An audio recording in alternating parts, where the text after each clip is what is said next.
ang gabing iyon. Hindi simpleng ambon, kundi isang malakas na pagbuhos ng langit na tila nakikiramay sa sakit ng isang ina. Basang-basa ang buhok ni Stella habang yakap niya ang kanyang sanggol. Ang maliit nitong mukha ay payapang natutulog, walang kamalay-malay sa desisyong magpapabago ng kanyang buhay. "Patawarin mo ako," bulong niya, nanginginig ang labi. 1 taon pa lang ang nakakalipas nang mangako si Albert, ang lalaking una niyang minahal. "Pakakasalan kita, Stella, hindi kita pababayaan." Ngunit nang sabihin niyang siya'y buntis, nagbago ang lahat. Hindi na ito sumasagot sa tawag, hindi na nagpapakita, hanggang tuluyang naglaho. At siya, naiwang mag-isa, walang pamilya, walang perang panggatas, walang matatakbuhan. Hanggang isang araw, nabasa niya sa balita. Bilyonaryong mag-asawang De La Rosa, patuloy na naghahanap ng sanggol na maaampon. Parang sagot iyon sa desperasyon niya. At ngayon, narito siya, sa harap ng napakalaking mansyon. Mataas ang gate, may mga ilaw na kumikislap sa hardin. Isang mundong hindi niya kailanman mararating. Dahan-dahan niyang inilapag ang basket na may lamang sanggol sa tapat ng gate. May sulat sa loob. "Pakiusap, mahalin ninyo siya gaya ng pagmamahal ko." Hindi niya kayang isulat ang pangalan niya. Hindi niya kayang akuin ang kahihiyan. Hindi niya kayang ipaglaban ang batang wala siyang maibigay. Lumayo siya ng ilang hakbang, pero huminto. Narinig niya ang mahinang iyak ng sanggol. Parang kutsilyong tumarak sa dibdib niya. Napaupo siya sa gilid ng kalsada, pinipigilan ng sarili na tumakbo pabalik. Makalipas ang ilang minuto, bumukas ang malaking gate. Isang lalaki ang lumabas, matangkad, nakakoat, may seryosong mukha. Si Samuel De La Rosa. Napansin nito ang basket. Lumapit, binuhat ang sanggol, at sa unang pagkakataon sa buhay niya, nakita ni Stella ang isang lalaking ngumiti ng totoo. "Veronica!" Tawag nito papasok ng mansyon. May himala sa labas. Lumabas ang isang eleganteng babae. Maganda, maayos, may otoridad sa tindig. Nang makita nito ang sanggol, napahawak ito sa bibig. "Oh my God!" Mula sa malayo, pinapanood iyon ni Stella. At doon niya naramdaman, tama ang desisyon niya. Mas mabubuhay ang anak niya sa loob ng mansyon iyon kaysa sa piling niya. Tahimik siyang tumalikod, at sa bawat hakbang niya palayo, parang may bahagi ng puso niyang naiiwan sa bawat patakmang ulan.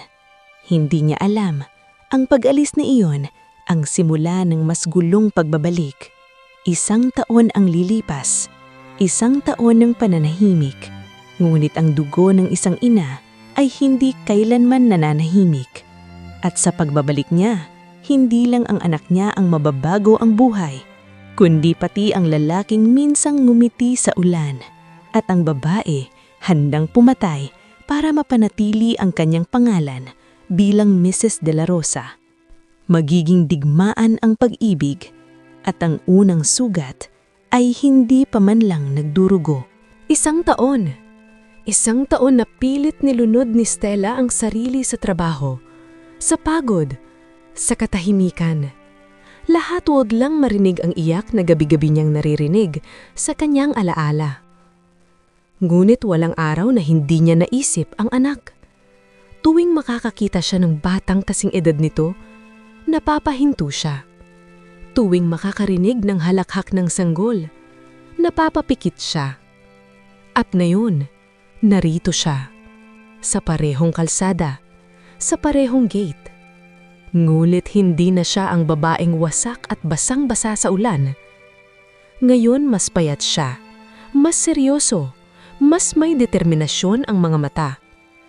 Humingi siya ng malalim bago pinindot ang intercom ng mansyon ng mga De La Rosa. "Who are you?" Malamig na boses ng guard ang sumagot. "Ako po si Stella.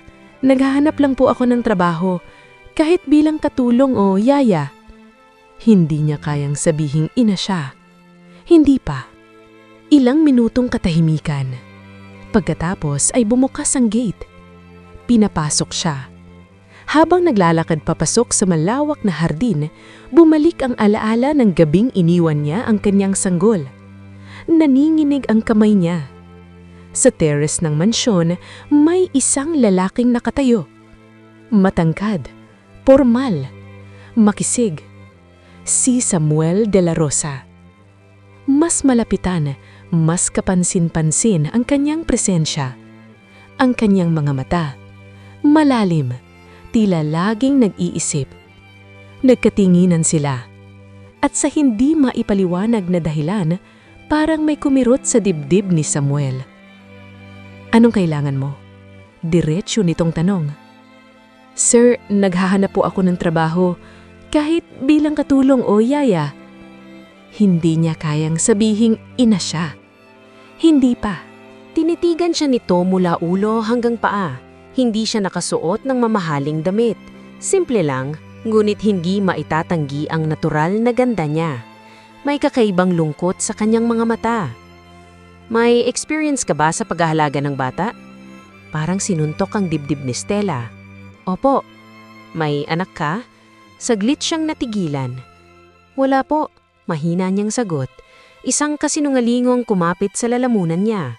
Bago pa makasagot si Samuel, may isang tinig na pumutol. Samuel, who is she? Isang eleganteng babae ang bumaba ng hagdan, naka-silk robe, perpektong ayos ng buhok, si Veronica de la Rosa. Matangos siyang ilong, matalim ang tingin. Naghahanap ng trabaho, sagot ni Samuel. Lumapit si Veronica kay Stella, inikot siya ng tingin na parang sinusuri ang bawat detalye. Maganda ka, malamig nitong sabi. At karaniwan ang mga magagandang babae ay hindi naghahanap ng trabahong ganito kung wala silang tinatakasan. Napayuko si Stella. Kailangan ko lang pong trabaho, ma'am. Tahimik na nag-isip si Veronica. Actually, kailangan namin ng bagong yaya para kay baby. Parang tumigil ang mundo ni Stella. Baby? Pwede siyang mag-training muna, dagdag ni Samuel. Fine, sabi ni Veronica. Pero tandaan mo, mahigpit ako. Isang mali mo lang, aalis ka agad. Opo, ma'am. Dinala siya sa nursery. At nang bumukas ang pinto, huminto ang paghinga ni Stella. Naroon ang kanyang anak. Mas malusog, mas maputi, nakasuot ng mamahaling damit, nakahiga sa crib na gawa sa kahoy na may ukit. At nang marinig nito ang pagbukas ng pinto, napalingon nito, nagtagpo ang kanilang mga mata. May kakaibang pakiramdam na gumapang sa katawan ni Stella. Parang may hiblang nag-uugnay sa kanila. Unti-unting ngumiti ang bata. At doon, hindi na napigilan ni Stella ang pagluha. Why are you crying? Tanong ni Veronica, bigla nasa likuran niya. Naalala ko lang ko. Ang kapatid ko, mabilis niyang palusot. Lumapit si Samuel. Kinuha niya ang bata at ibinigay kay Stella. Tingnan natin kung may natural kang instinct, sabi nito. Nang maharamdaman ng bata ang pagyakap ni Stella, agad itong kumalma, sumiksik sa kanyang dibdib na parang kilala siya. Napatingin si Samuel, napatingin din si Veronica, may kakaibang tensyon sa hangin. Strange, bulong ni Samuel. Hindi siya basta-basta nagpapakarga. Ngumiti si Veronica, ngulit malamig ang mga mata.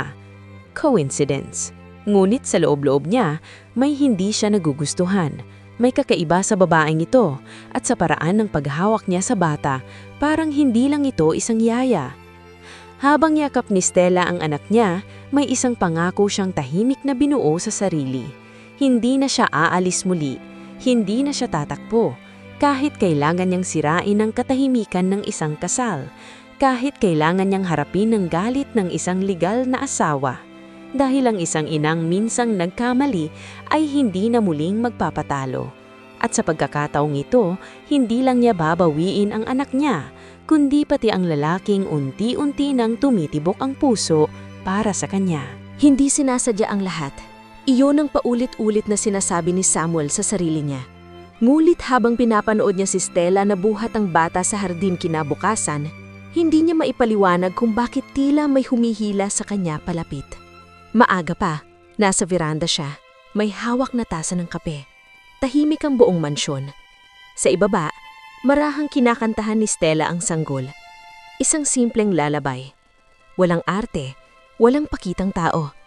Ngulit ang bata, na dati iyakin at mailap sa ibang yaya, ay masayang nakangiti. Hinahawakan ng buhok ni Stella na parang ayaw pakawalan. Hindi siya ganyan kahit kanino. Napalingon si Samuel. Nasa tabi niya si Veronica. Nakasuot ng mamahaling bestida kahit nasa loob lang ng bahay. Palaging perpekto. Siguro may natural instinct siya, sagot ni Samuel. Or maybe, malamig na tugon ni Veronica, may ibang dahilan. Hindi nagsalita si Samuel, ngunit hindi niya maitatanggi. Tuwing nakikita niya si Stella, parang may kakaibang init sa dibdib niya. Hindi iyon pagnanasa. Hindi iyon simpleng paghanga. May lungkot sa mga mata ng babae. At tila gusto niya iyong alamin. Sa nursery, habang pinapagdide ni Stella ang bata gamit ang bote, biglang bumukas ang pinto. Si Veronica. Tahimik itong lumapit. Tama na muna, ako na. Nagulat si Stella ngunit agad sumunod. Inabot niya ang bata. Ngunit sa sandaling mapunta sa bisig ni Veronica ang sanggol, umiyak ito. Malakas, masakit sa tenga. Napatigil si Veronica, nanigas ang kanyang panga. Why is he crying? Hindi makasagot si Stella. Kanina tahimik siya sa'yo, mariing sabi ni Veronica. Pasensya na po ma'am, baka po inaantok lang. Are you implying na hindi ko kayang patahanin ang anak ko? Malamig ang tono, mapanakib. Hindi po. Kinuha ni Veronica ang bote at pilit pinatahimik ang bata. Ngunit lalo lamang itong umiyak, hanggang sa mapilitan siyang ibalik kay Stella. At sa sandaling mahawakan ito ni Stella, tumigil ang iyak. Tahimik, parang may switch na pinatay. Isang mabigat na katahimikan ang bumalot sa silid. Nakatitig si Veronica, at sa mga mata niya, malinaw ang babala. Kinagabihan, nasa study room si Samuel nang may marahang kumatok. Come in, si Stella. May hawak na maliit na kumot ng bata. Sir, may lagnat po siya. Baka kailangan pong tawagin ng pediatrician. Agad tumayo si Samuel. Let me see. Magkasabay silang pumunta sa nursery. Habang hinahawakan ni Samuel ang noo ng bata, nagkatiginan sila ni Stella. Malapit. Mas malapit kaysa nararapat. Salamat, mahinang sabi ni Samuel. Sa pag-aalaga sa kanya. Trabaho ko po ito, sagot ni Stella. Hindi lang trabaho ang nakikita ko. Napayuko siya. Bago pa madagdagan ang usapan, may biglang bumukas ng ilaw. Nakatayo sa pintuan si Veronica. Nakasuot ng night robe, ngunit ang mga mata naglalagablab. Anong ginagawa ninyo dito? May lagnat ang bata, sagot ni Samuel. Lumapit si Veronica at hinawakan ng noo ng sanggol. Malamig naman. Kanina po mainit, singit ni Stella. Huwag kang sumabat, putol ni Veronica. Tahimik si Samuel ngunit hindi niya nagustuhan ang tono ng asawa. Veronica, she's just doing her job. And she's doing it too well, malamig na sagot nito. Napatingin si Samuel. Anong ibig mong sabihin? Lumapit si Veronica kay Stella. Halos magdikit ang kanilang mukha. Alam mo ang lugar mo dito, hindi ba? Opo, ma'am. Yaya ka lang.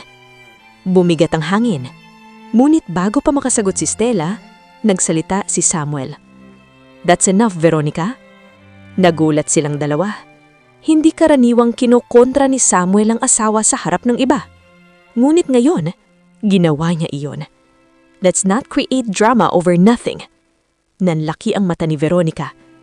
Nothing? Bulumin niya. You're defending her? She's taking care of our child. Our child? Diin ni Veronica. Sa atin. Ang diin na iyon ay may laman. May pagmamay-ari. May babala. Tahimik na yumuko si Stella, ngulit sa loob-loob niya, may apoy na nagsisimula ng magliyab-liyab. Dahil ang bawat anak namin na binibigas ni Veronica ay kutsilyong umiikot sa puso niya. At habang naglalakad siya palabas ng nursery, hindi niya napansing nakatitig si Samuel sa kanya. May halong pag-aalala at paghanga at isang emosyong hindi pa niya gustong pangalanan.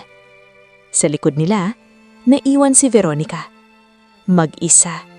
Nakatitig sa pintuan kung saan lumabas si Stella. Unti-unti siyang napangiti. Isang ngiting walang init. Hindi ka basta yaya.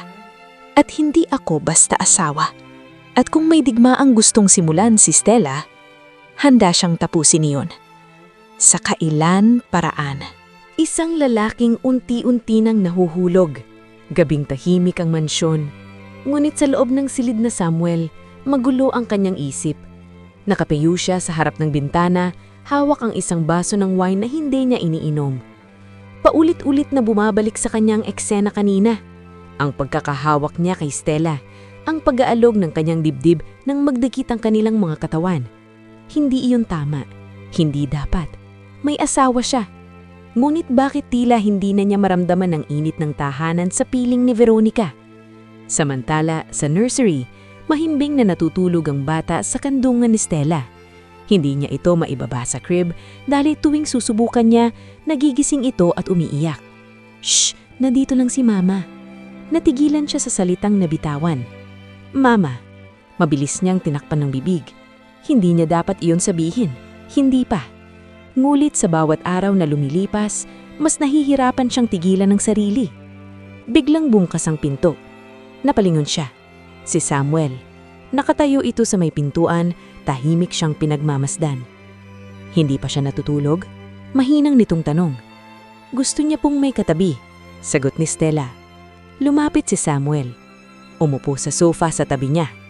Tahimik silang dalawa. Ang tanging maririnig ay ang mahinang paghinga ng bata. Napapansin ko, biglang sabi ni Samuel, mas kampante siya sa'yo. Hindi sumagot si Stella. Anong meron sa'yo?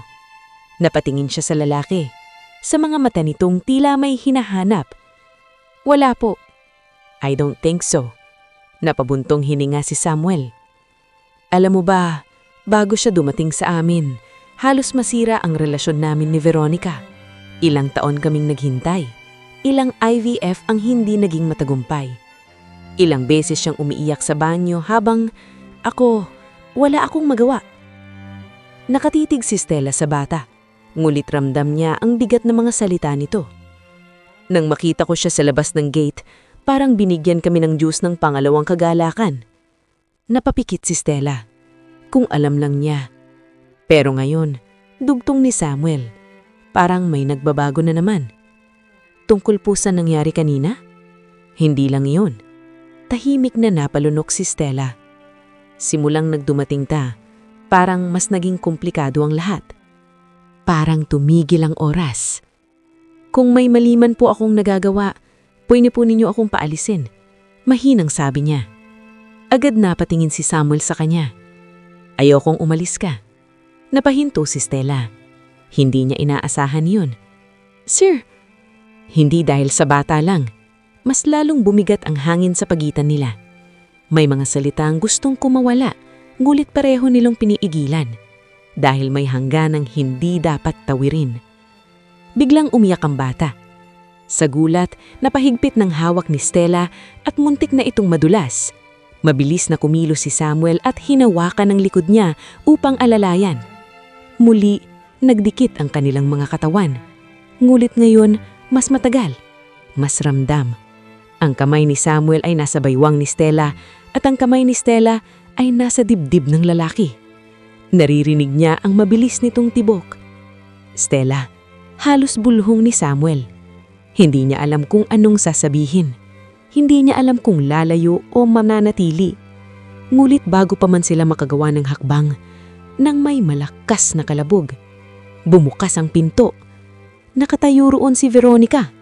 At sa mga mata nito, hindi na selos ang naroon, kundi galit. Anong ginagawa ninyo? Mabilis na lumayo si Samuel. Nothing. Nothing? Tumawa si Veronica, ngunit walang saya. Mukhang hindi nothing ang nakita ko. Lumapit ka. Sa harapan ng anak ko. Veronica, you're overreacting. Talaga? Hindi ba obvious kung anong nangyayari dito? Napatingin siya kay Stella. At ikaw, huwag mong kalimutan kung sino ka lang dito. Nanginginig ang buong katawan ni Stella. Ngunit sa pagkakataon na ito, may kakaiba na siyang nararamdaman. Hindi lang takot, kundi determinasyon. Dahil kung ano man ang namamagigan nilang si Samuel, hindi na yun simpleng awa. Hindi na yun simpleng amo at empleyado. May nabubuo. At alam yun ni Veronica. Kaya nagsisimula na ang tunay na digmaan. Sa ilalim ng iisang bubong.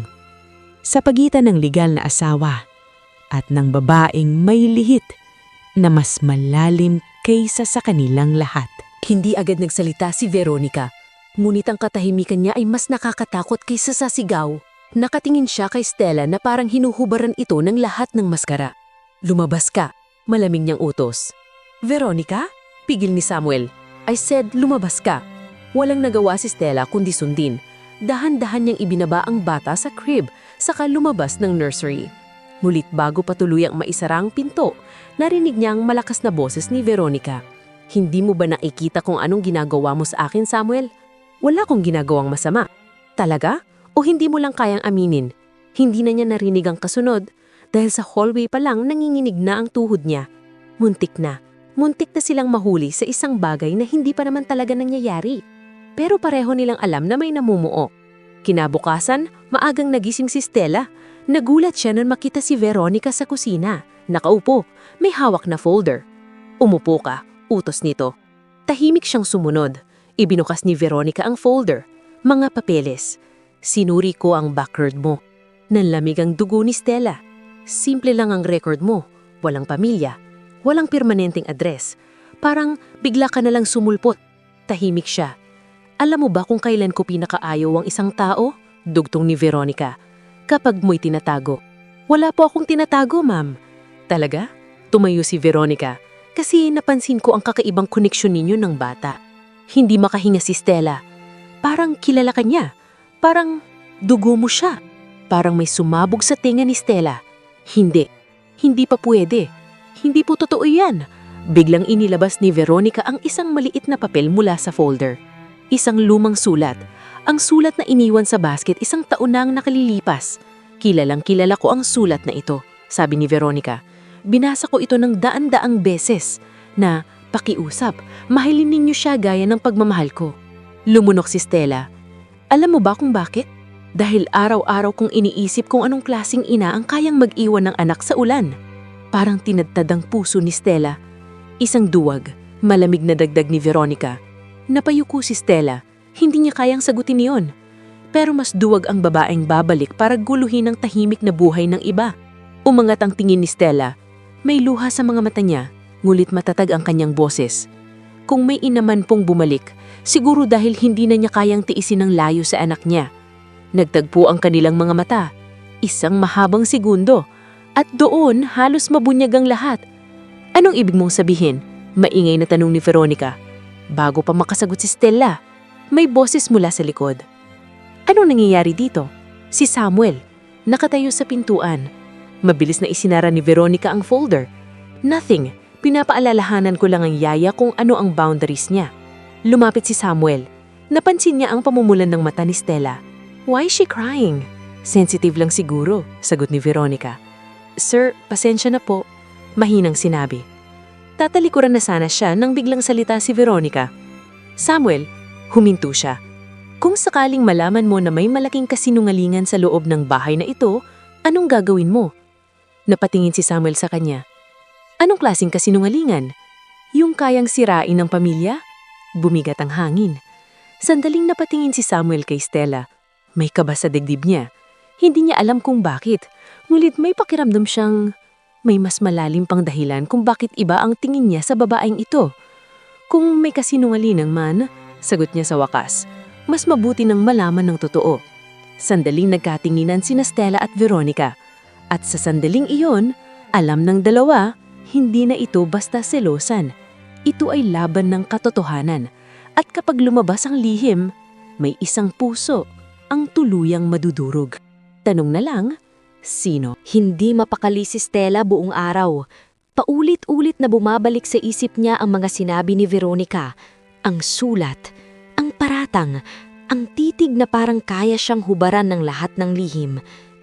Mas mabuti nang malaman ng totoo. Boses iyon ni Samuel. At kung sakaling malaman nga niya, handa ba siyang mawala ang anak niya ng tuluyan? Hapon nang biglang dumating ang matandang babae sa mansyon. Siya si Doña Tilara, bulong ng isa sa mga katulong kay Stella. Lola ni Sir Samuel! Nanlamig ang palad niya. Sa sala, nakaupo ang lahat. Si Samuel sa isang sopa, si Veronica sa tabi nito, tila perpektong asawa, at sa gitna, si Doña Pilar, matikas kahit may edad na, matalas ang mga mata. Nasa kandangan ni Stella ang bata. "Halika rito, iho," sabi ng matanda. Lumapit si Samuel at iniabot ang bata sa lola. Ngunit sa sandaling mapunta sa bisik ni Doña Pilar ang sanggol, napatingin nito kay Stella. Matagal, masinsinan. "Anong pangalan mo?" tanong nito. Stella po." "Gaano ka nakatagal dito?" "Mag-iisang buwan pa lang po."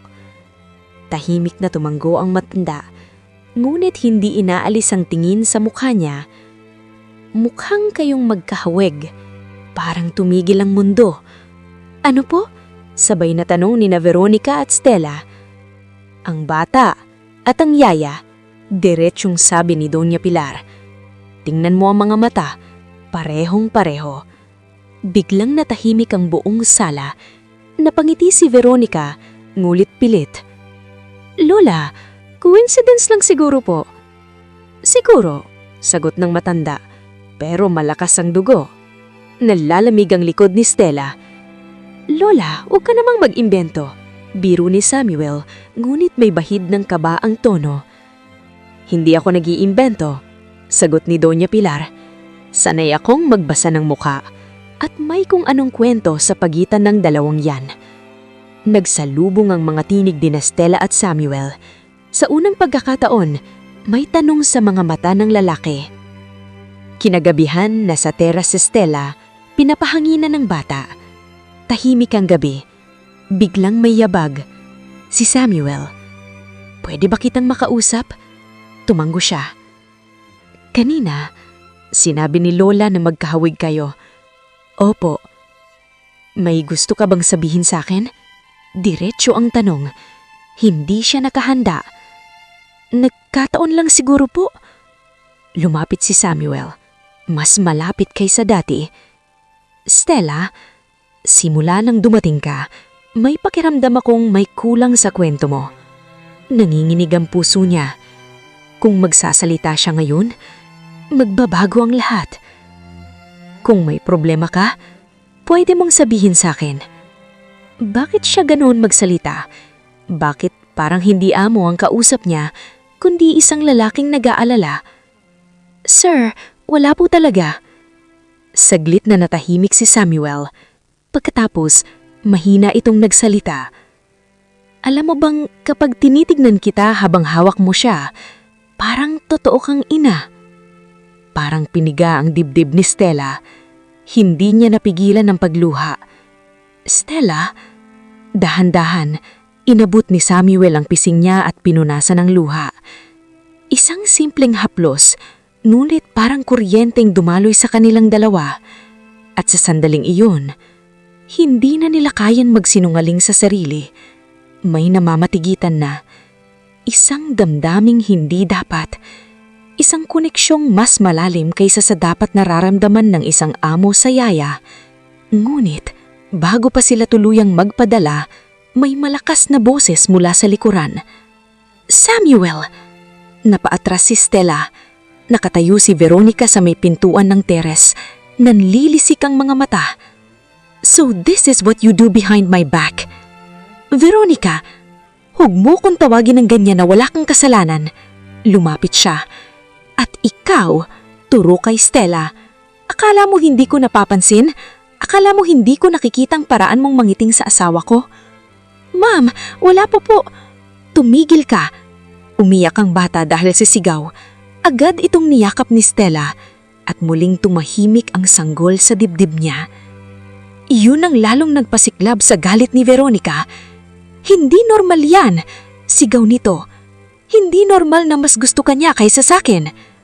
Tahimik si Samuel. Ngunit sa loob niya, may isang katotohanang unti-unti nang sumisigaw. At kung magpapatuloy ito, hindi na lihim ang mabubunwag, kundi isang katotohanang kayang gumiba ng isang kasal. Hindi normal yan. Paulit-ulit na umalingaw-ngaw sa teres ang sigaw ni Veronica. Hindi normal na mas gusto kanya kaysa sakin. Mahigpit ang yakap ni Stella sa bata. Ramdam niya ang mabilis nitong tibok. Parang natatakot din sa tensyong bumabalot sa hangin. Veronica, stop it! Mariing sabi ni Samuel. Stop? Natawa si Veronica, pero puno ng pait. Nakikita ko kung paano mo siya tinitignan. Huwag mo akong gawing tanga. Wala kang ebidensya. Hindi ko kailangan ng ebidensya kapag puso ko na ang nagsasabi. Saglit na natahimik ang lahat. Malinaw ang sakit sa boses ni Veronica. Ngulit mas malinaw ang galit. Lumapit siya kay Stella. Ilang beses ko nang sinabi sa'yo, alamin mo ang lugar mo. Ma'am, wala po akong balak agawin. Hindi mo kailangang agawin. Kusang lumalapit. Napatingin si Samuel kay Stella. May luha sa mga mata nito pero hindi siya nagsasalita. Hindi siya lumalaban. At doon, may kung anong nakawala sa dibdib ni Samuel. Enough! Isang salitang mabigat, tahimik, ngunit puno ng atoridad. Napalingon si Veronica sa kanya. Anong ibig mong sabihin? Huwag mo siyang sigawan sa harap ng bata. Mas iniisip mo pa ang nararamdaman niya kaysa sa akin? Iniisip ko ang kapayapaan ng bahay na to. Kapayapaan? Tumawa si Veronica. Matagal nang wala niyan, Samuel. Tumitig siya sa asawa. Sabihin mo sa akin ang totoo. May nararamdaman ka ba sa kanya? Parang tumigil ang oras. Hindi makapagsalita si Stella. Hindi makakilos. Nakatitig lang siya kay Samuel. At sa unang pagkakataon, hindi agad sumagot ang lalaki. 1 segundo, 2 segundo, 3, at sapat na iyon. Napaatras si Veronica. So it's true. Hindi ko sinabi yan. Sagot ni Samuel. Ngunit mahina. Hindi mo kailangan sabihin. Nakikita ko sa mukha mo. Huminga ng malalim si Samuel. At kung may nararamdaman man ako, kasalanan ko yon. Hindi niya. Parang sinuntok si Stella sa dibdib. Sir, stop protecting her. Sigaw ni Veronica. I'm your wife. At hindi ko kinakalimutan yon. Pero kinakalimutan mo ako. Tahimik, masakit. At sa wakas, sinabi ni Samuel ang desisyong magpapabago sa lahat. Veronica, kailangan muna nating maghiwalay. Nanlaki ang mata ni Stella. Anong sabi mo? Bulong ni Veronica. Temporary lang. Kailangan nating mag-isip. Pareho tayong hindi masaya. Parang gumuho ang mundo ni Veronica. Dahil sa kanya? Nanginginig niyang tanong. Dahil sa atin. Pero huli na ang paliwanag. Dahil sa isipan ni Veronica, iisa lang ang dahilan. Stella. Lumapit siya kay Stella. Halos magdikit ang kanilang mga mukha. Hindi ito matatapos dito. Mahina ang boses, pero mas nakakatakot. Kaya kong ilabas ang lahat ng sikreto mo. At kapag ginawa ko yun, hindi ka lang mawawala ng trabaho. Napahigpit ang yakap ni Stella sa bata. Ma'am, pakiusap. Ngunit tumalikod na si Veronica. Umalis siya sa teres na mataas ang ulo. Ngunit nanginginig ang mga kamay. Pagkatapos ng eksena, naiwan sina Samuel at Stella. Tahimik, mabigat. Hindi mo dapat ginawa yun. Mahinang sabi niya. Hindi ko na kayang magpanggap. Masisira ang pamilya ninyo. Matagal na tumitig si Samuel sa kanya. Matagal nang may bitak ang pamilya namin. Ikaw lang ang nagpakita sa akin na may kulang. Napapikit si Stella. Sir, hindi tama ito. Alam ko, lumapit siya. Ngunit hindi siya hinawakan. Hindi siya hinalikan. Sa halip, tumitig siya sa bata. Ano man ang mangyari, hindi ko hahayaang may masaktan. Ngunit pareho nilang alam, may masasaktan. At kapag tuluyang lumabas ang katotohanan, hindi lang puso ang madudurog, kundi pangalan, yaman, at isang kasal na matagal nang nakatayo sa manipis na pader ng kisinungalingan. Sa gabing iyon, tuluyang nabasag ang katahimikan ng mansyon at sa unang pagkakartaon, may pinili si Samuel.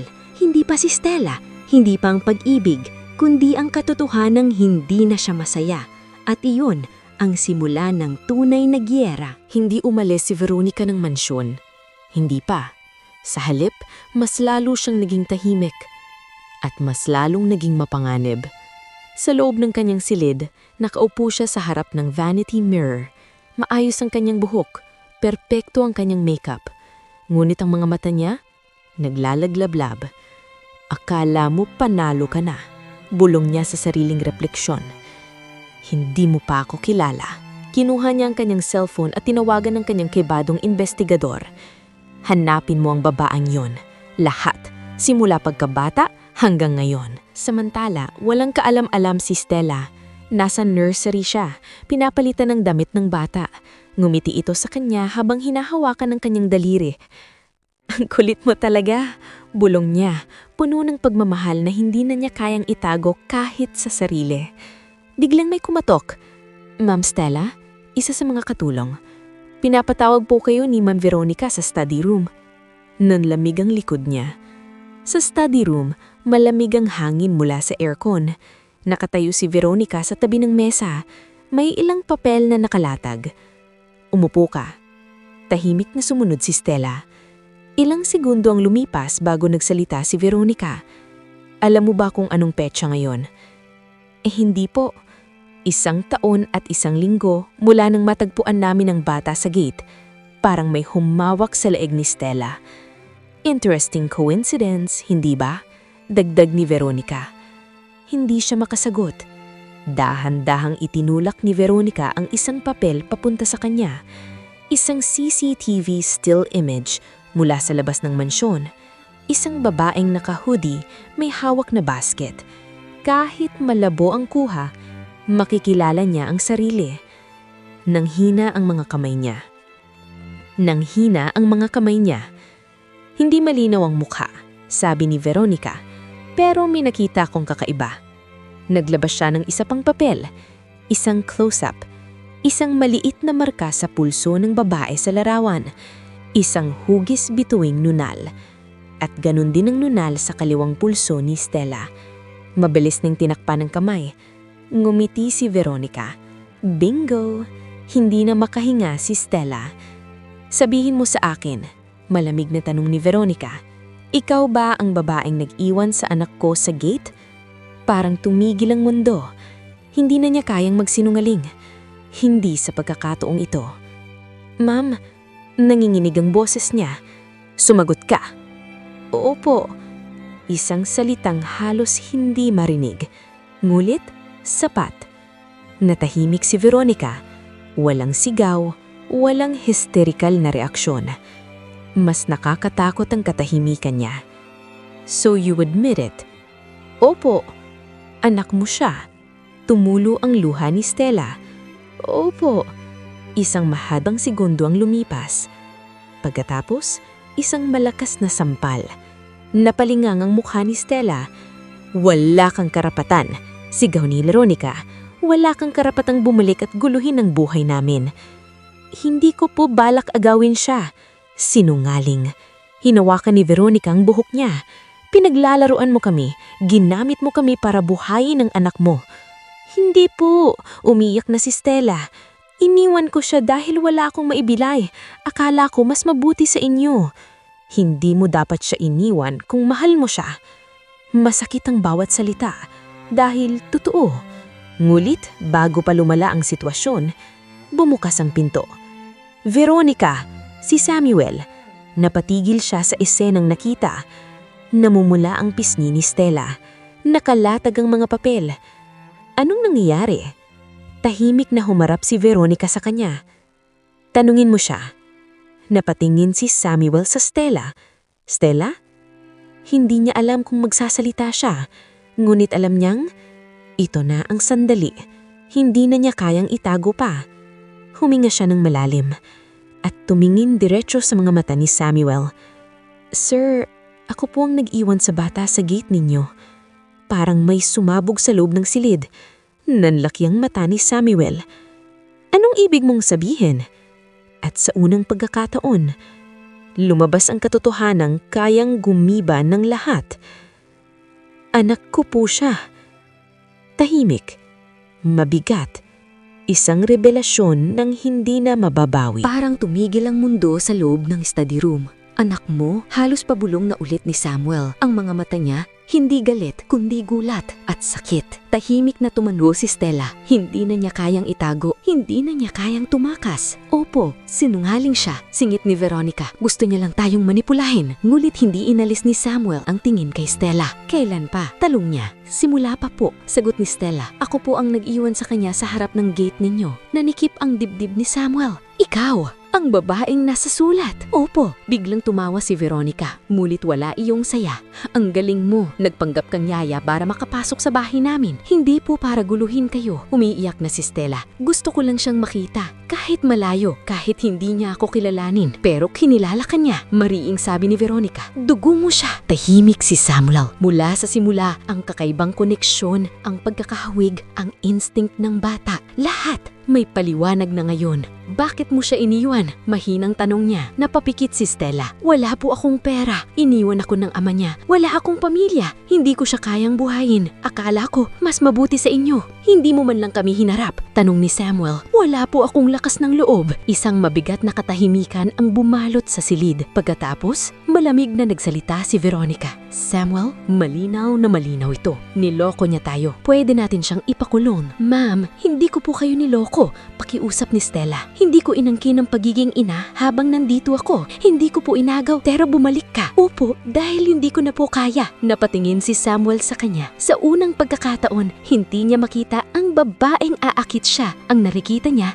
isang ina, isang babaeng wasat, isang pusong nagkamali pero nagmamahal. Samuel, mahinang sabi, "Don't you dare defend her again. Kailangan nating pag-usapan ito ng maayos." Wala nang pag-uusapan, sigaw ni Veronica. Anak natin siya, legal natin siyang inampon. Parang sinaksak ang dibdib ni Stella. Legal? Bulong niya. Oo, sagot ni Veronica. Kumpleto ang papeles. Nasa pangalan na namin siya. Nanlulumo si Stella. Hindi niya alam iyon. Akala niya temporary lang. Napaupo si Stella. Hindi mo na siya basta mababawi. Dagdag ni Veronica. Sa mata ng batas, kami ang magulang. Napatingin si Stella kay Samuel. May pag-asa pa ba? Tahimik ang lalaki. Halatang magulo ang isip. Kung totoo ang sinasabi niya, may karapatan siyang marinig. Karapatan? Singhal ni Veronica. Nasaan ang karapatan niya noong iniwan niya ang bata sa ulan? Waling naisagot si Stella. Dahil iyon ang tanong na araw-araw din niyang itinatanong sa sarili. Huminga ng malalim si Samuel. Hindi ito matatapos sa sigawan. Kakausapin ko ang abogado. Nanlaki ang mata ni Veronica. Para saan? Para malaman kung ano ang legal na dapat gawin. At kung sabihin ng abogado na may laban siya. Hamon ni Veronica. Hindi agad sumagot si Samuel. Pagkatapos, titingnan natin kung ano ang tama. Ang salitang iyon, mas masakit pa sa sampal. Dahil sa unang pagkakataon, hindi kumpante si Veronica sa posisyon niya. At si Stella, may maliit na liwanag na muling sumindi sa kanyang puso. Hindi pa tapos ang laban. Ngunit, malinaw na, hindi na ito simpleng selos. Ito ay magiging laban sa korte. Laban ng dugo, laban sa papel. Laban ng isang inang nagsisisi. Laban sa isang asawang ayaw mawalan. At sa gitna ng lahat, isang lalaking kainganang pumili. Pag-ibig o obligasyon. Hindi naging maayos ang hapunan ng gabing iyon.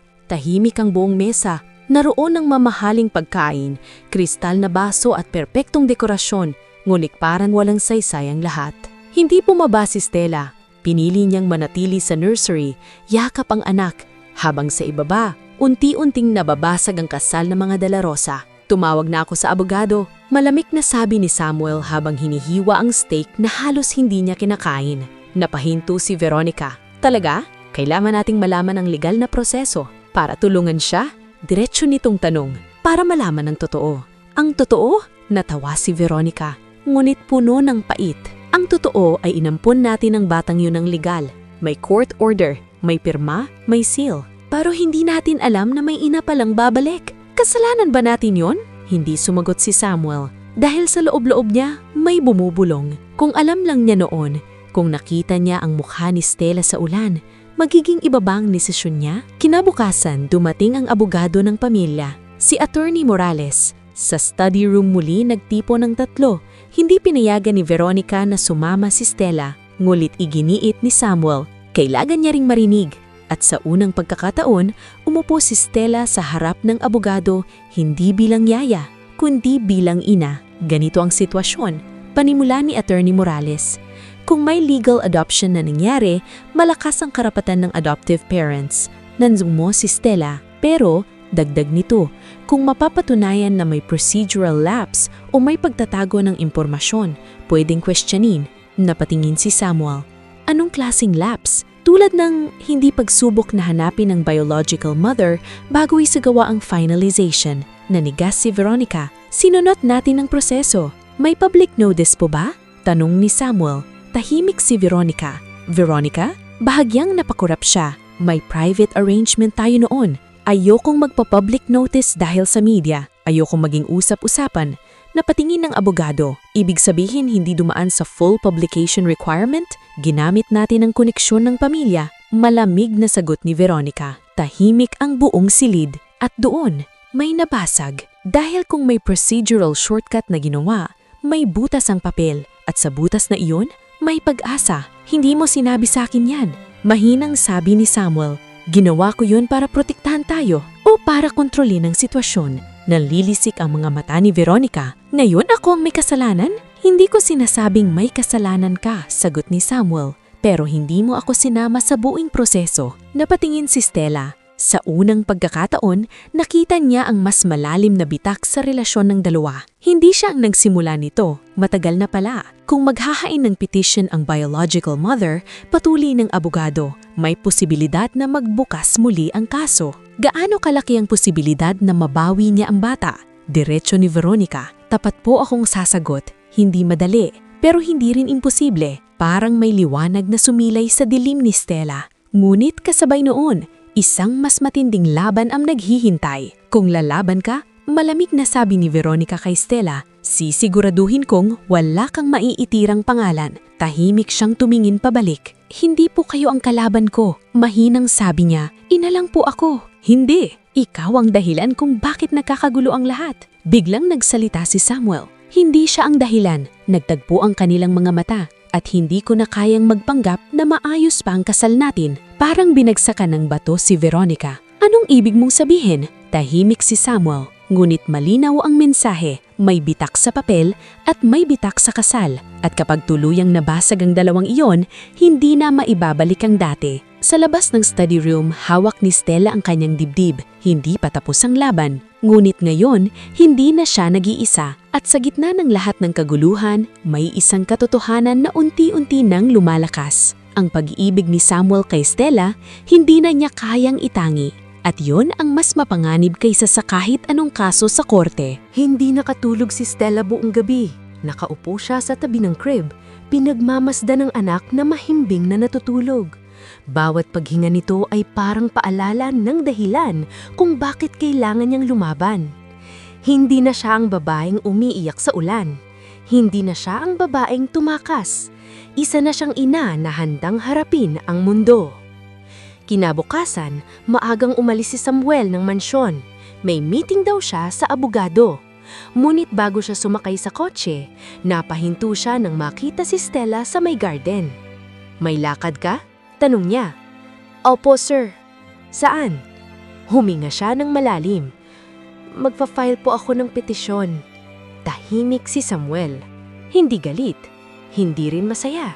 Parang tanggap niya na ito ang dapat mangyari. Sigurado ka? Opo, hindi ko na po kayang mabuhay na parang multo sa buhay ng anak ko. Matagal siyang tinitigan ni Samuel. Kung lalaban ka, hindi magiging madali. Sanay na po ako sa hirap. Isang maikling katahimikan. Pagkatapos, marahang sabi ni Samuel, kung kailangan mo ng abogado, tutulungan kita. Nagulat si Stella. Sir, ayokong magmukhang ginagamit ko kayo. Hindi ito tungkol sa paggamit, tungkol ito sa katotohanan. Sa terrace sa itaas, tahimik na pinapanood sila ni Veronica. At sa sandaling iyon, may nabasag sa loob niya. Pagdating sa opisina ng abogado na inirekomenda ni Samuel, nanininig ang kamay ni Stella habang pumipirma ng papeles. Kapag sinimulan natin ito, sabi ng abogado, handa ka bang ilantad ang lahat? Ang ama ng bata, ang sitwasyon mo noon? Opo, kahit maungkat ang nakaraan mo. Napapikit siya. Opo, dahil ang mas masakit kaysa sa kahihiyan ay ang pagkawala ng anak. Samantala sa mansyon, hindi na napigilan ni Veronica ang galit. Tinulungan mo pa siya? Sigaw niya kay Samuel pagbalik nito. Hindi ko siya tinulungan laban sa'yo, sagot niya. Tinulungan ko siyang marinig. Pareho lang yun. Veronica, kung wala kang itinatago sa adoption process, bakit ka natatakot? Hindi ako natatakot, sigaw niya. Ako ang legal na ina. Pero hindi ikaw ang nagsilang. Parang nasampal si Veronica. Hindi ko ginusto na hindi ako magkaanak. Nanginginig niyang sigaw. Hindi kasalanan ko na baog ako. Tumigil ang mundo. Tahimik. Mabigat. Hindi pa kailanman binanggit ni Veronica ng direkta ang salitang iyon. Baog. Napabuntong hininga si Samuel. Hindi kita sinisisi. Pero pinapalitan mo ako. Hindi ko siya pinapalitan. Pero mahal mo siya. Hindi agad sumagot si Samuel. At ang katahimikan niya ang siyang sumagot. Napaupo si Veronica. Luhang-luha. Ginawa ko ang lahat para sa pamilyang ito. Lahat. At sa unang pagkakataon, nakita ni Samuel ang hindi galit na Veronica, kundi ang babaeng takot mawalan. Ngunit, huli na ba ang lahat? Pagdating sa mansyon, kinagabihan, bumalik si Stella. Ngunit iba na ang pakiramdam. Hindi na siya empleyado lamang. Isa na siyang ina na naghahain ng kaso. At alam ng lahat, kapag nagsimula ang laban sa korte, wala nang atrasan. Sa nursery, yinakap ni Stella ang anak. Hindi na kita iiwan, bulong niya. Sa may pintuan, nakatayo si Samuel. Tahimik. Pinagmamasdan sila. Handa ka na ba? Tanong niya. Opo. Lumapit siya. Hindi siya hinawakan, ngunit malinaw sa kanyang mga mata. Hindi na ito simpleng awa. Hindi na ito simpleng atraksyon. Ito ay pag-ibig na unti-unting umuusbong sa gitna ng kaguluhan. Ngunit sa kabilang dulo ng mansyon, may isang babaeng hindi pa tapos lumaban. At kung kailangan niyang wasakin ng reputasyon ni Stella, gagawin niya yon dahil sa digmaang ito, walang gustong matalo. Hindi inaasahan ni Stella ang tawag. May gustong makipagkita sa'yo. Malamig na sabi ni Veronica habang nakatayo sa pintuan ng nursery kinabukasan. Sa sala, ngayon na. Nanlamig ang palad ni Stella. May kakaibang ngiti sa labi ni Veronica. Ngiting may panalo. Pagbaba niya sa sala, halos tumigil ang tibok ng puso niya. Nakatayo roon ang isang lalaking matagal na niyang pilit kinakalimutan. Mas maayos ang itsura, naka-Amerikana, may kumpiyansang tindig. Ngunit kilalang-kilala niya ang mga matang iyon. Albert, bulong niya. Napangiti ang lalaki. Long time no see, Stella. Parang bumalik ang lahat ng sakit. Ang mga pangako, ang pag-iwan, ang gabing umiiyak siya habang nag-iimpake ito ng gamit. Lumapit si Veronica. Kilala mo pala. Opo, mahina niyang sagot. Siya ang ama ng bata. Diretsong sabi ni Veronica kay Samuel na nakatayo sa kabilang sofa. Nanigas ang buong katawan ni Samuel. Siya? Malamig niyang tanong. Lumapit si Albert, tila walang hiya. Oo, ako ang ama. At ngayon ko lang nalaman ang tungkol sa anak ko. Napatingin si Stella kay Veronica. Hindi ko siya tinawagan. Agad niyang sabi. Of course he didn't. Sagot ni Veronica. Ako ang gumawa. Bakit? Nanginginig ang boses ni Stella. Dahil may karapatan siyang malaman, malamig nitong sagot. At may karapatan din siyang lumaban. Napalingon si Stella kay Albert. Nasaan ka noon kailangan kita? Pabulong niyang tanyong. Nagkibit balikat ang lalaki. Bata pa tayo noon, natakot ako. Pero ngayon, handa na ako. Huwag kang magsinungaling. Halos pabulong niyang sabi. Ngunit nagsalita si Albert, mas malakas. Kung may kaso para sa kustodiya, gusto kong sumali. Parang bumagsak ang mundo ni Stella. Ano? Anak ko rin siya, sabi nito. At kung hindi mo siya kayang buhayan noon, paano ngayon? Tumulo ang luha ni Stella. Hindi ka nagpakita kahit isang beses. Hindi ko alam kung nasaan ka. Sinabi ko sa iyo noon. Biglang sumabat si Veronica. Enough drama. Ang punto dito, hindi lang siya ang may claim. Napatingin si Samuel kay Veronica. Ito ba ang plano mo? Hindi ito plano. Ito ay katotohanan. Lumapit si Albert kay Samuel at inilahad ang kamay. Mr. De La Rosa, ayokong makipag-away. Pero kung kailangan, lalaban ako. Hindi inabot ni Samuel ang kamay. Sa halip, malamig siyang tumingin. Nasaan ka noong iniwan ng bata sa gate ko? Natigilan si Albert. Hindi ko alam na, pero alam mong buntis siya. Tahimik. 1 segundo. 2. Hindi ako handa noon, sagot ni Albert. At ngayon, tanong ni Samuel. Ngayon kaya ko nang magbigay. Napangiti si Veronica. Mas maganda siguro kung ang tunay na ama ang mag-aalaga. Napatingin si Stella kay Samuel. Sa mga mata nito, may galit. Ngunit hindi sa kanya, kay Albert. Hindi mo siya hahawakan, mariing sabi ni Samuel. Nagulat ang lahat. Ano? Tanong ni Veronica. Kung may laban man dito, hindi ikaw ang magdedesisyon kung kanino mapupunta ang bata. Hindi ikaw ang ama, malamig na sagot ni Veronica. Pero ako ang nagpalaki sa kanya. Mariing tugon ni Samuel. Tahimik ang sala, at sa sandaling iyon, may malinaw na katotohanan. Hindi lang awa ang nararamdaman ni Samuel sa bata, at hindi lang simpatya ang nararamdaman niya kay Stella. May mas malalim, mas personal, mas mapanganib. Lumapit si Albert kay Stella. Pwede pa tayong maging pamilya. Bulong nito. Bigla siyang umatras. Wala na, matigas ang sagot. Namatay ang pamilya nung iniwan mo kami. Nanlaki ang mata ni Veronica. Matapang ka na yon.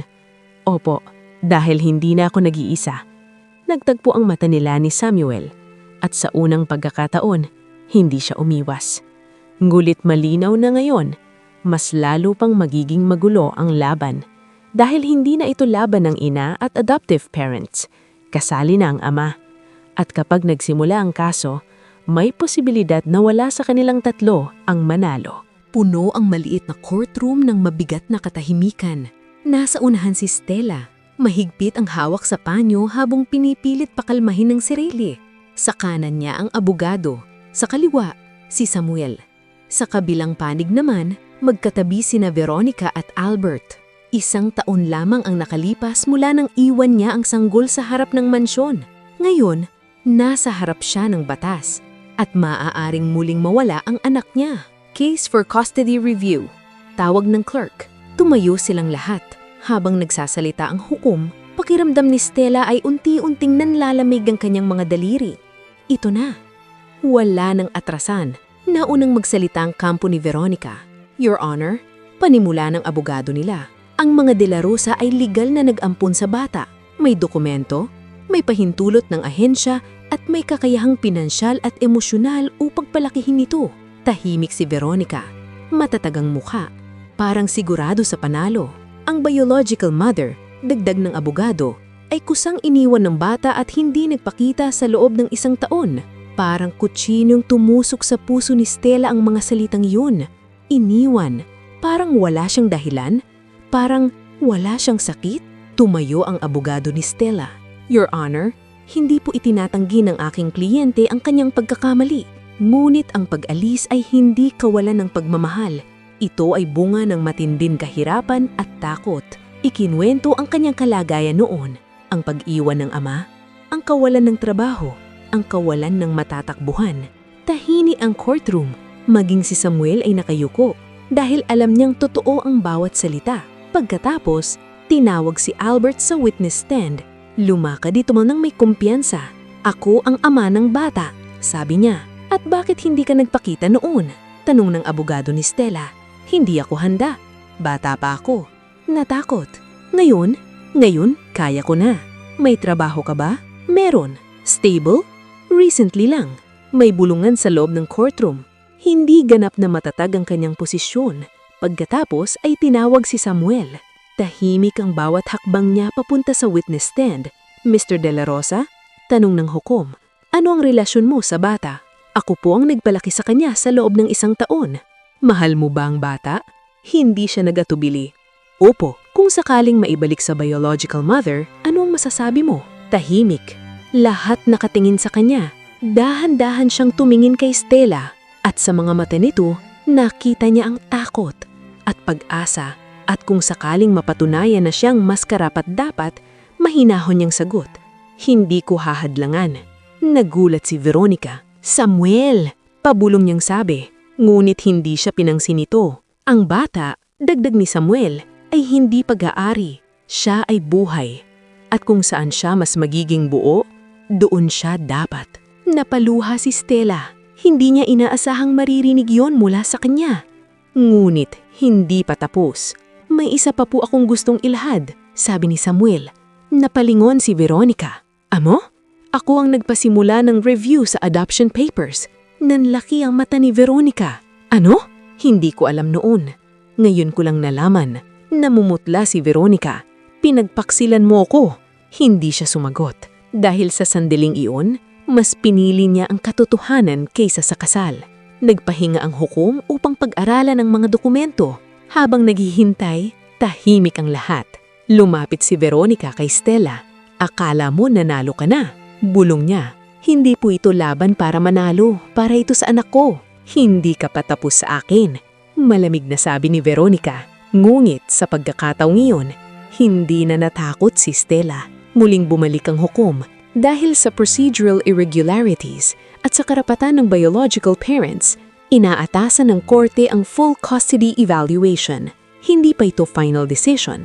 Ngunit malinaw, hindi sarado ang pinto para kay Stella. At sa unang pagkakataon, may tunay na pag-asa. Paglabas nila ng korte, hindi makapaniwala si Veronica. Sinira mo ang lahat. Sigaw niya kay Samuel. Hindi ko sinira. Tinuwid ko.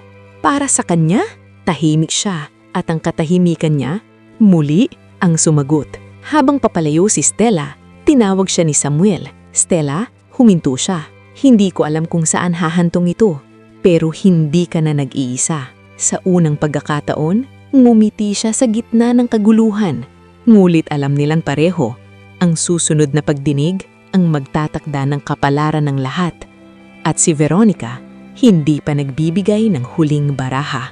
Hindi pa man natatakos ang unang pagdinig, ay ramdam na ni Stella ang bigat ng susunod na laban. Full custody evaluation.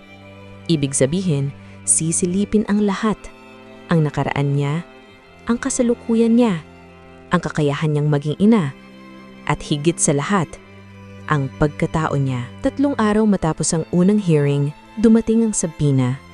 May bagong ebidensya ang kampo ni Veronica at nang mabasa iyon ng abogado ni Stella, napakunot ang noo nito. May witness sila. Sabi nito, sino po? Tanong ni Stella, isang dating kapitbahay mo. Namlamig ang katawan niya. Alam niya kung sino iyon. Si Aling Mercy. Ang babaeng mahilig makialam sa buhay ng iba. Sa sumunod na pagdinig, mas mabigat ang hangin sa courtroom. Unang tinawang si Aling Mercy, ano ang alam mo tungkol kay Stella? Tanong ng abogado ni Veronica, mahina ang loob niyan. Sagot ng matanda, madalas umiiyak, may mga araw na hindi lumalabas ng bahay. Sa tingin mo ba emotionally stable siya noon? Hindi po, napayuko si Stella. Hindi niya maitatanggi. Dumaan siya sa matinding depresyon noon.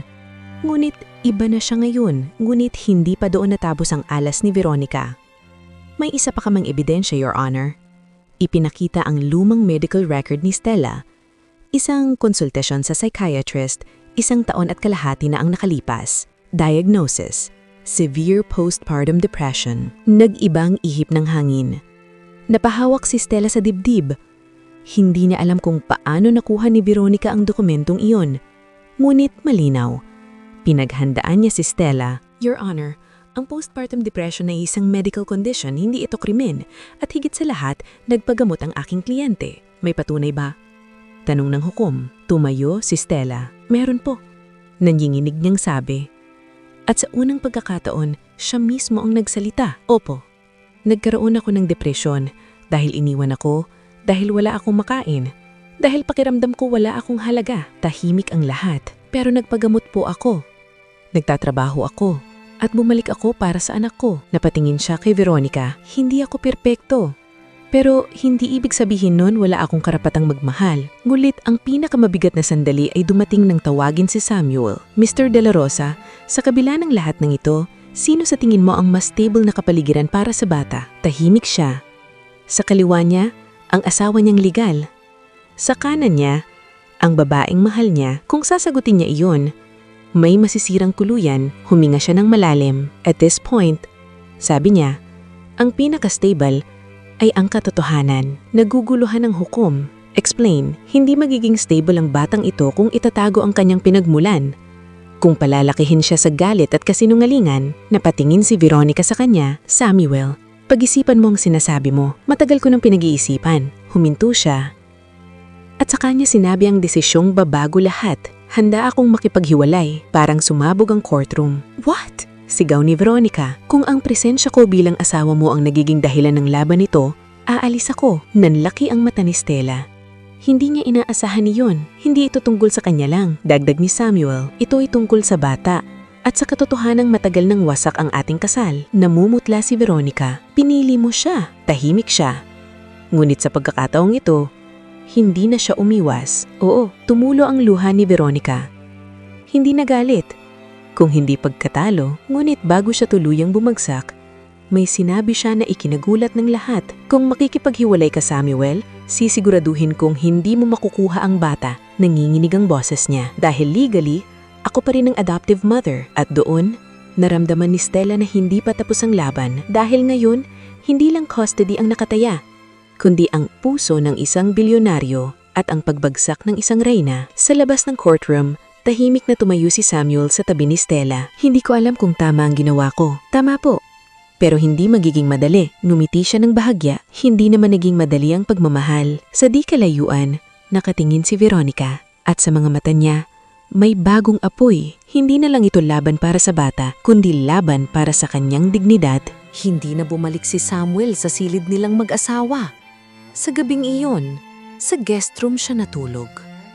Tahimik ang buong mansyon, ngunit sa loob ng bawat pader ay may nagbabasagang alaala. Sa master bedroom, mag-isa si Veronica. Nakatayo sa harap ng malaking salamin, pinagmamasdan ng sarili. Siya si Veronica de la Rosa. Mayaman, makapangyarihan, hindi basta-basta iniiwan, ngunit iniwan siya. Para sa isang babaeng, minsang naglakas loob mag-iwan ng sariling anak. Napapikit siya. At doon tuluyang bumagsak ang luha. Kinabukasan, hindi na siya umiiyak. Nakaplantsa ang suot, maayos ang buhok, matatag ang mukha. Kung digmaan ang gusto nila, digmaan ang ibibigay niya. Tinawagan niya ang isang tao. Handa na ba ang file? Tanong niya. Opo ma'am, sagot sa kabilang linya. Kapag lumabas ito, malaking iskandalo. Siguraduhin mong verified. May kopya po kami. Good. Ibinaba niya ang telepono. Sa mesa niya ay isang brown envelope. Nakasulat ang pangalan ni Stella. Samantala, nasa maliit na apartment si Stella. Pansamantala siyang umalis sa mansyon upang maiwasan ang tensyon. Nasa sala siya, pinagmamasdan ng litrato ng anak na palihim niyang kinunan. Hindi niya namamalayang may paparating na unos. Tumunog ang telepono. Isang mensahe mula sa abogado niya. May emergency tayo, tawag ka agad. Nanlamig ang sikmura niya.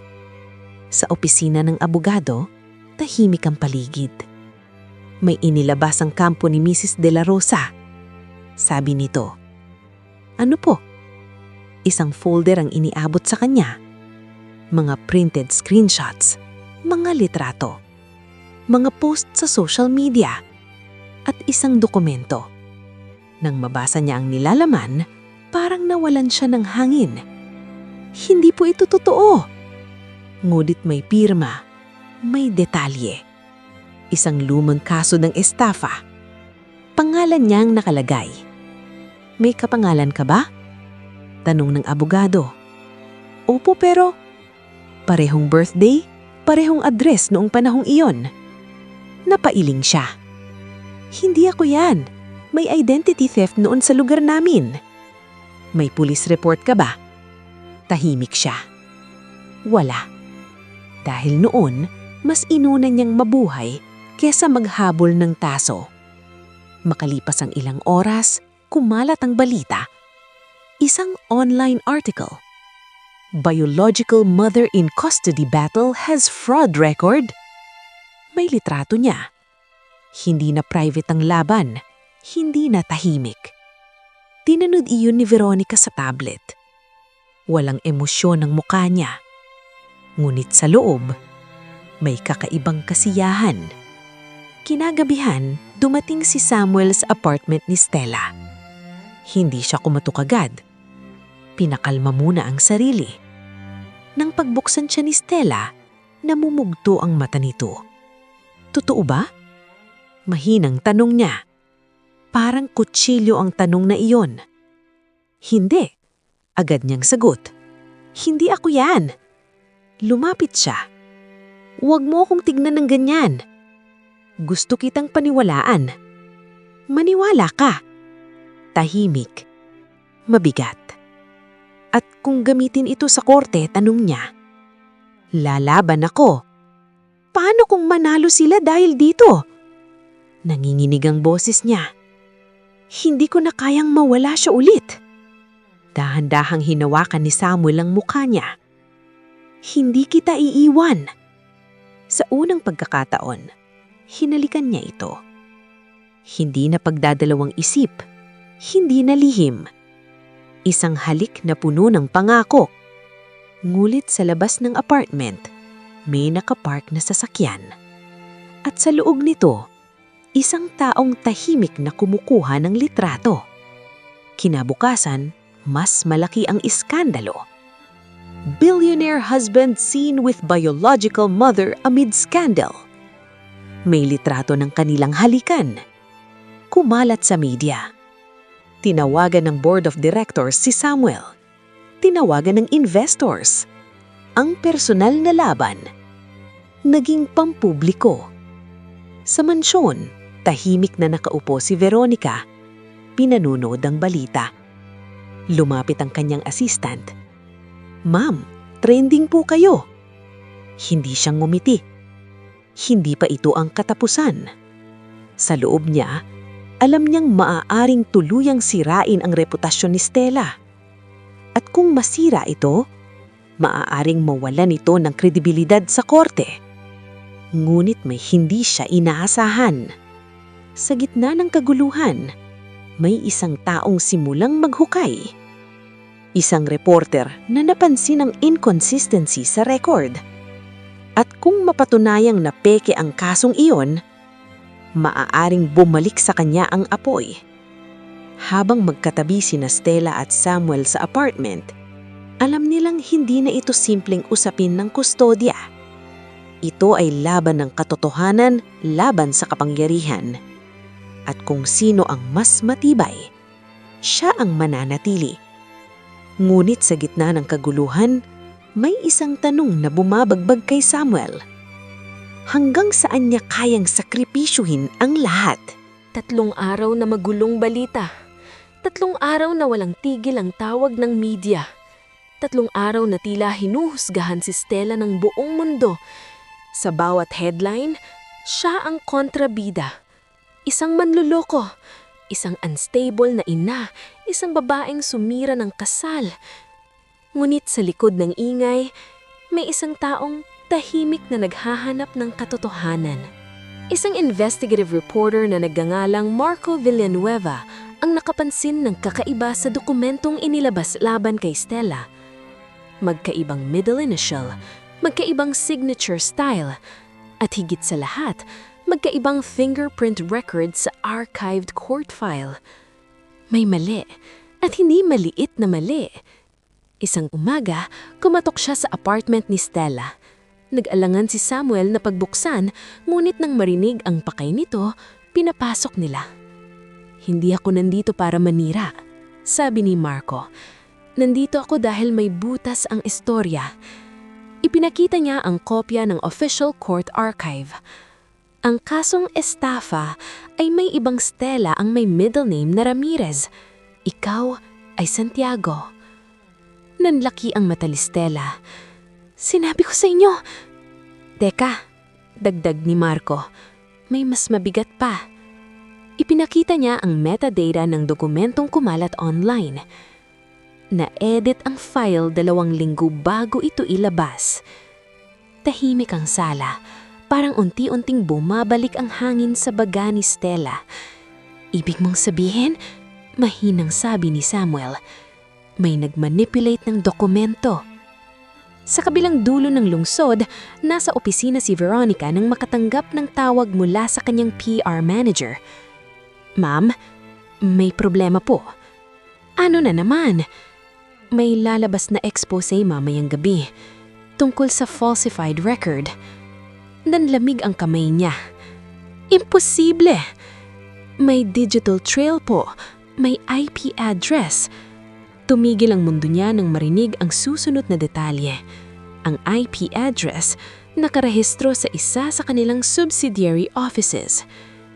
Kinagabihan, sabay-sabay na sumabog ang balita. Exclusive, fraud record used in custody battle found to be altered. May side-by-side comparison ng original file at ng kumalat na dokumento. May digital forensic proof at hindi lamang iyon. May anonymous source na nagpatunay na ang utos ay nagmula sa isang mataas na opisyal ng De La Rosa household. Hindi direktang pinangalalan si Veronica, ngulit malinaw ang pahiwatig. Sa mansyon, nakaupo si Veronica sa madilim na sala. Naka-on ang TV. Paulit-ulit ang balita. Unang beses sa mahabang panahon, siya ang nasa ilalim ng pagdududa. Pumasok si Samuel. Tahimik. Matigas ang muka. "Ginawa mo ba?" Diretso ning tanong. Hindi agad sumagot si Veronica. "Sumagot ka!" "Hindi ko inutusan na pikein." Malamig niyang sagot. "Pinakuha ko lang ang record. Sa opisina natin ang galing ang edit." Tahimik. 1 segundo. 2. "Hindi ko alam na mag-e-edit. Pero ginamit mo pa rin." Tumayo siya. "Lumalaban lang ako. Sa pamamagyo ka ng pagsira ng isang inosente." "Hindi siya inosente, sigaw niya. Siyang sumira sa atin." "Matagal nang sira, Veronica." Ang linyang iyon, mas masakit kaysa sa anumang headline. Sa apartment, napaluha si Stella habang pinapanood ang balita. Hindi dahil sa saya, kundi dahil sa ginhawa. Sa wakas, may naniwala, may lumaban para sa kanya. Biglang tumulog ang telepono. Abogado niya. Malaki ang epekto nito sa kaso. Nasira ang credibility ng kabilang kampo. Napaupo siya. Hindi pa tapos ang laban. Pero mayon, hindi na siya ang nasa ilalim. Kinabukasan, sa emergency hearing, malinaw ang tono ng hukom. Ang korte ay hindi matutuwa sa anumang manipulasyon ng ebidensya. Tahimik si Veronica. Hindi siya tumingin kahit kanino. Ang insidenteng ito ay isa sa alang-alang sa final custody decision. Malaking dagok iyon, hindi lamang legal, kundi moral. Paglabas ng korte, sinalubong si Veronica ng mga reporter. "Man, may kinalaman po ba kayo sa altered document?" Hindi siya sumagot. Ngunit nang makita niya si Stella sa di kalayuan, may kakaibang nangyari sa kanyang naramdaman. Hindi galit, kundi pagod. At sa unang beses, bahagyang bumaba ang kanyang mga balikat. Lumapit siya kay Stella. Tahimik ang paligid. "Ano pang gusto mo?" Mahinang tanong. "Hindi ko gustong sirain ka. Anak ko lang ang gusto ko." Napapikit si Veronica. "Alam mo bang mahal ko rin siya?" "Opo." Isang luhang tumulo sa mata ni Veronica. Hindi dramatic, hindi malakas. Tahimik. "Kung mawala siya sa akin, wala na akong matitira." At sa sandaling iyon, hindi na sila magkalaban, kundi dalawang babaeng takot mawala ng anak. Ngunit isa lamang ang pwedeng kilalaning ina ng batas. Sa di kalayuan, pinagmamasdan sila ni Samuel at alam niyang malapit na ang huling desisyon. At kapag dumuting iyon, may isang pusong tuluyang dudurugin. Hindi na mapakali si Stella. Sa loob ng courtroom, pakiramdam niya'y bawat tik ng orasan ay parang hampas sa dibdib niya. Ito na ang araw ng pansamantalang desisyon. Temporary custody ruling. Hindi pa final, ngunit sapat para magbago ang lahat. Sa kanan niya, tahimik si Samuel. Sa kaliwa, walang emosyon na mukha ni Veronica. Ngunit halata ang puyat sa ilalim ng mga mata nito. 3 taong nakatali sa iisang bata. 3 pusong naghihintay kung sino ang bibigyan ng batas ng karapatan. Tumayo ang hukom. Batay sa kabuoang ebidensya, panimula nito. Ang korte ay nakakita ng procedural irregularities sa adoption process. Tahimik ang buong silid. Gayun din, ang tangkang paggamit ng altered document ay isang seryosong bagay. Hindi tumingin ang hukom kay Veronica, ngunit ramdam ng lahat kung kanino yon tumutukoy. Gayunpaman, dagdag nito, isinasaalang-alang din ng korte ang emotional stability ng bata. Humigpit ang kapit ni Stella sa kanyang panyo. At dahil ang bata ay 1 taon nang nasa puder ng mga De La Rosa, ang biglaang paglipat ay maaaring makasama. Parang bumagsak ang mundo ni Stella. Hindi, huwag naman. Sa makatuwid, patuloy manghukom, ang korte ay magbibigay ng joint temporary custody. Nagkatinginan ng 3. Ang biological mother ay bibigyan ng supervised visitation na agad magsisimula ngayong linggo. Napaluha si Stella. Hindi pa niya tuluyang nababawi, pero hindi na siya estranghero. Ang final custody decision ay ibibigay matapos ang full evaluation sa loob ng 3 buwan. 3 buwan! 3 buwan ng paghihintay. 3 buwan ng pagsusuri. Paglabas ng courtroom, tahimik ang hangin. Hindi ito ganap na panalo, hindi rin ganap na talo. Ngulit malinaw, may pag-asa. Lumapit si Samuel kay Stella. Simula na ito, sabi niya. Opo, hindi pa tapos. Sa di kalayuan, nakatayo si Veronica. Pinagmamasdan ng dalawa. Hindi na siya sumisigaw. Hindi na siya lumalaban. Parang may napagdesisyonan. Kinagabihan, tinawag ni si Samuel sa study room ng mansyon. Tahimik siyang pumasok. Nandoon si Veronica. May hawak na folder. Magdi-divorce na tayo, diretso niyang sabi. Hindi na nagulat si Samuel. Matagal ko nang alam. Hindi ko nahahadlangan. Tahimik. Pero may kondisyon ako. Tumaas ang kilay ni Samuel. Ano? Kapag nakuha niya ang full custody, aalis ako sa buhay ng bata. Nanlaki ang mata ni Samuel. Veronica, hayaan mong tapusin ko. Huminga siya ng malalim. Mahal ko ang batang iyon. Pero kung ang presensya ko ang magpapahirap sa kanya sa hinaharap, ako ang aalis. Nanahimik ang silid.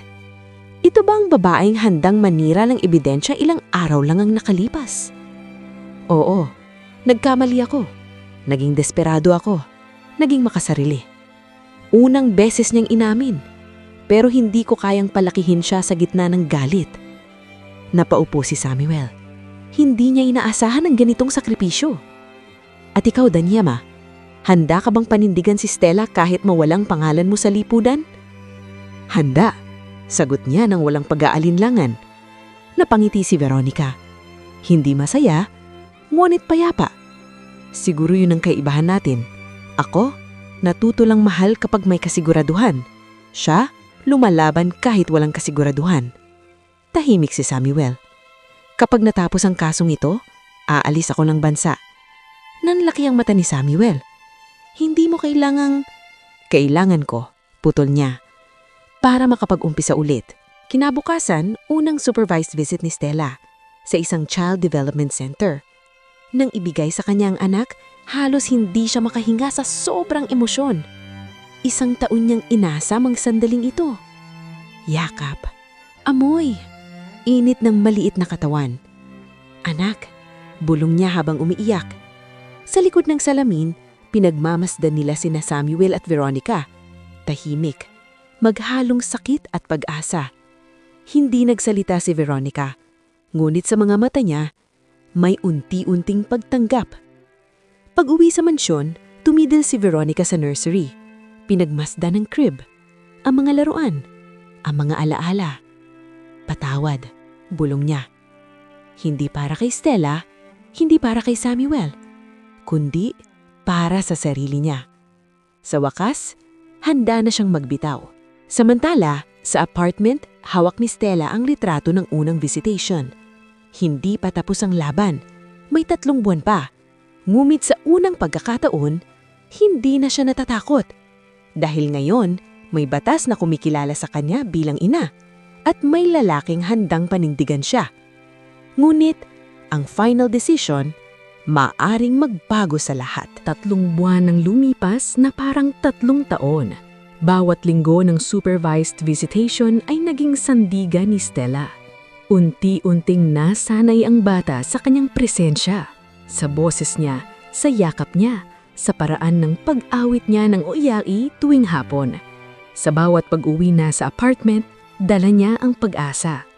Samantala, tahimik na inaayos ni Veronica ang mga papeles ng diborsyo.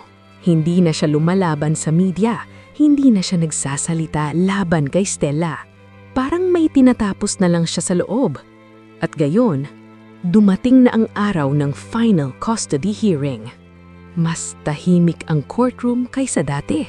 Wala nang media frenzy, wala nang sigawan. Tanging 3 taong may magkaibang takot ang naroon. Tinawag ang social worker para sa evaluation report. Sa loob ng 3 buwan, panimula nito, nakita namin ang consistent na effort ng biological mother na patunayan ang kanyang kakayahan. Napahawak si Stella sa dibdib. May stable employment siya, may maayos na tirahan, at higit sa lahat, malinaw ang emotional bond na nabuo muli sa pagitan nila ng bata. May bulungan sa likod. Gayunpaman, dagdag nito, hindi rin maitatanggi ng malalim ang attachment ng bata sa mga De La Rosa. Tahimik si Samuel, tahimik din si Veronica. Ang pinakamainam para sa bata, pagtatapos ng social worker, ay ang isang kapaligirang walang galit at walang kompetisyon. Tumayo ang hukom. Ang korte ay nagpasya. Huminto ang mundo ni Stella. Ang full legal custody ay ibinibigay sa biological mother, si Stella Santiago. Napaluha siya agad. Hindi niya napigilan. Parang nabunutan ng tinik ang puso niya. Ngunit hindi pa tapos. Gayunpaman, patuloy ng hukom, kinikilala ng korte ang papel ng mga De La Rosa sa unang taon ng bata, kaya't bibigyan sila ng visitation rights kung nananaisin ng biological mother. Napatingin ang lahat kay Stella. Ito na ang sandali, ang pagkakataong gumante, ang pagkakataong isara ang pinto. Ngunit tumayo siya. Your Honor, nanginginig ngulit malinaw ang boses niya. Hindi ko po ipagkakait sa kanila ang bata. Napatingin si Veronica, hindi makapaniwala. Hindi rin po sila naglalahir ang mahal binila ang anak ko at hindi ko gustong lumaki siya na may kulang. Tahimik ang buong silid. At sa sandaling iyon, hindi siya ang babaeng iniwan ng anak, hindi siya ang babaeng siniraan. Isa siyang ina na kayang magpatawad. Paglabas ng korte, hindi agad nagsalita si Veronica. Lumapit siya kay Stella. Hawak ang maliit na stuffed toy na matagal ng paborito ng bata. Ito, sabi niya, inaabot ang laruan. Tinanggap iyon ni Stella. Hindi po kayo mawawala, sagot niya. Napaluha si Veronica. Sa unang pagkakataon, walang galit sa pagitan nila. Kaya mo ba siyang mahalin habang buhay? Tanong ni Veronica kay Samuel.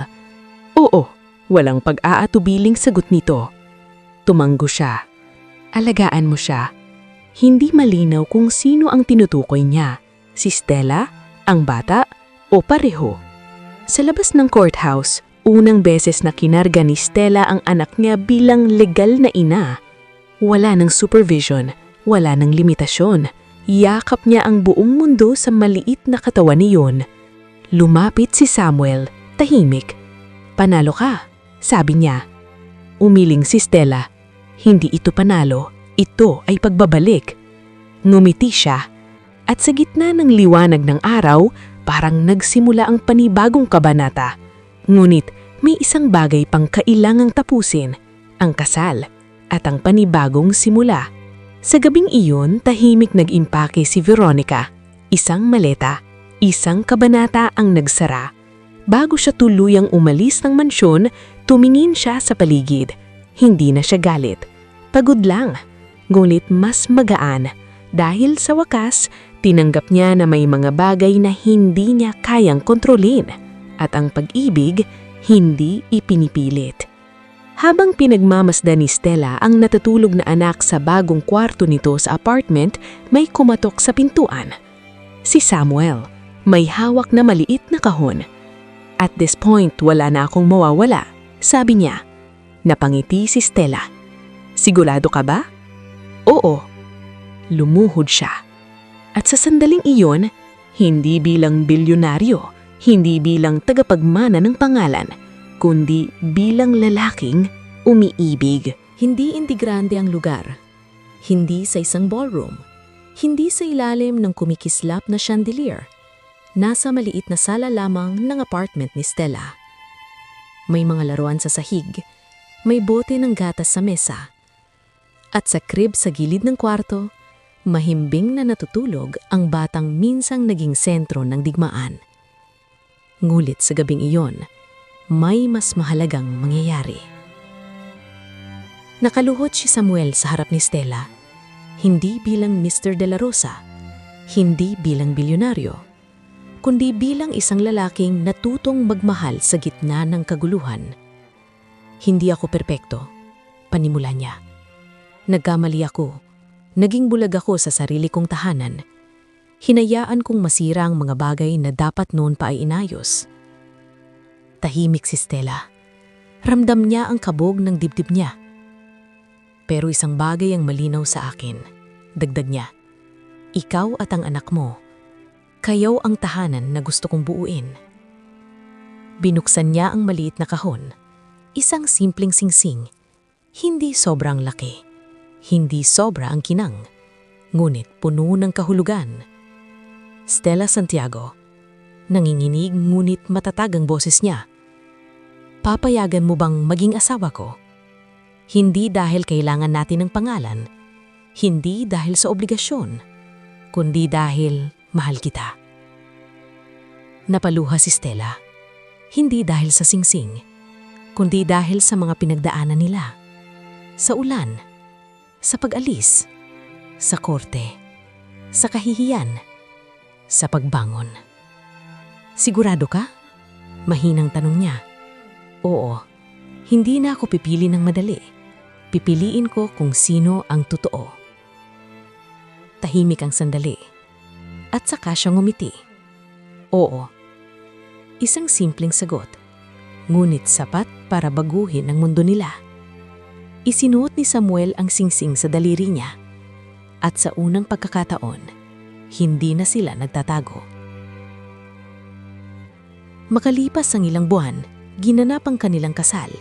Hindi marangya, hindi puno ng media, isang pribadong seremonya lamang. Naroon ang ilang malalapit na kaibigan. At sa isang sulok ng simbahan, tahimik na nakaubo si Veronica. Walang galit sa kanyang mga mata. Wala nang pait. Taning isang tahimik na pagtanggap. Nang magtagpo ang mga mata nila ni Stella, bahagyang tumango ang huli. Isang pasasalamat. Isang paalam. Pagkatapos ng seremonya, lumapit si Veronica sa bata. Hinaplos ang buhok nito. Maging masaya ka, bulong niya. At sa pagkakataong iyon, malaya na rin siya. Lumipas ang mga taon. Lumaki ang bata sa isang tahanang puno ng katotohanan. Alam nito ang kanyang pinagmulan. Alam nitong may dalawang babaeng minsang nagmahal sa kanya sa magkaibang paraan.